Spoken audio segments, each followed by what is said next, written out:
ஒரு நிமிஷம் மேலே தள்ளிடாதீங்க. மெதுவோட வீடியோ ஒன்று போட்டிருந்தேன், அது ஒரு 1.5 மில்லியன் போயிட்டு எல்லாரும் கமெண்ட்டில் மாவு அரைச்சி காட்டுங்கன்னு கேட்டிருந்தீங்க. அவங்களுக்கான பதிவு தான் இது. உளுந்து வந்து முழு உளுந்து தாங்க எடுக்கணும். முழு உளுந்தை எடுத்து இந்த மாதிரி 2 டைம் நல்லா வாஷ் பண்ணி அதை வந்து தண்ணியை பிடிச்சி நல்லா ஊற வச்சுருங்க. ஒரு 2 மணி நேரம் பாருங்கள்.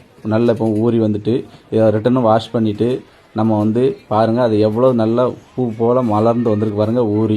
இதுக்கப்புறம் அதுக்கு வந்து தண்ணி பதங்க எந்த அளவு உளுந்துருக்கோ அந்த அளவு மட்டத்துக்கு வந்து தண்ணியை பதம் வச்சுக்கோங்க. பார்த்துக்கோங்க எப்படி இருக்குன்னு. நான் இந்த அளவு தாங்க வைப்பேன். வச்சு கிரைண்டரில் அப்படியே கொட்டி விட்ருவேன். கிரைண்டர் வந்து நம்ம கிரைண்டர் வந்து பெரிய கிரைண்டர், அதனால் தாராளமாக ஓடும். இதுக்கப்புறம் நான் ஊடையில் வந்து எட்டியே பார்க்க மாட்டேன், வாரில் சுற்றிக்கிட்டு இருக்கும்.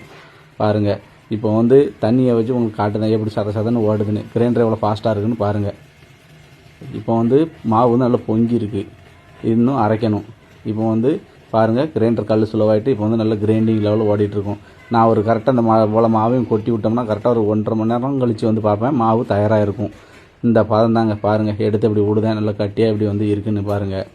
இதுக்கப்புறம் வந்து நம்ம வழக்கம் போல் என்னென்ன சேர்ப்போம், பெருங்காய பவுட்ரு, இஞ்சி, பச்சை மிளகா, கருவேப்பிலை, மிளகு, ஜீரகம் இதை மட்டும் சேர்த்தாலே போதுங்க. அதுக்கப்புறம் அரிசி மாவு, மெயின் அரிசி மாவு தாங்க. அப்போ தான் நல்லா கிறிஸ்பியாக முறுமுறுன்னு வரும். நான் வந்து மொத்தம் 5 கிலோ உளுந்துக்கு வந்து 1 கிலோ அரிசி மாவு வந்து ஃபுல்லாக போட்டிருக்கேன். போட்டு நல்ல பேட்டர் ரெடி பண்ணிட்டேன். பாருங்கள் நம்ம வந்து வடை பேட்டர் வந்து எப்படி கரெக்டாக கை பதத்துக்கு எவ்வளோ நீட்டாக வந்து இருக்குன்னு பாருங்கள். இந்த பதத்துக்கு நீங்கள் போட்டாலே போதும், வடை சூப்பராக வேறு லெவலில் மொறுன்னு வருங்க.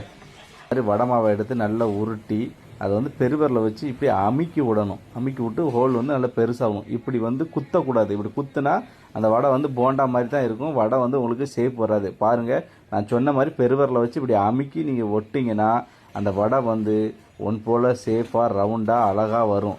பாருங்கள் நம்ம வடை வந்து எப்படி பிஸ்கட் மாதிரி இருக்குன்னு. இந்த வீடியோ உங்களுக்கு பிடிச்சிருந்தா உங்கள் வீட்டு பிள்ளையா நினச்சி நம்ம சேனலை லைக் அண்ட் சப்ஸ்கிரைப் பண்ணுங்கள். தேங்க்யூ.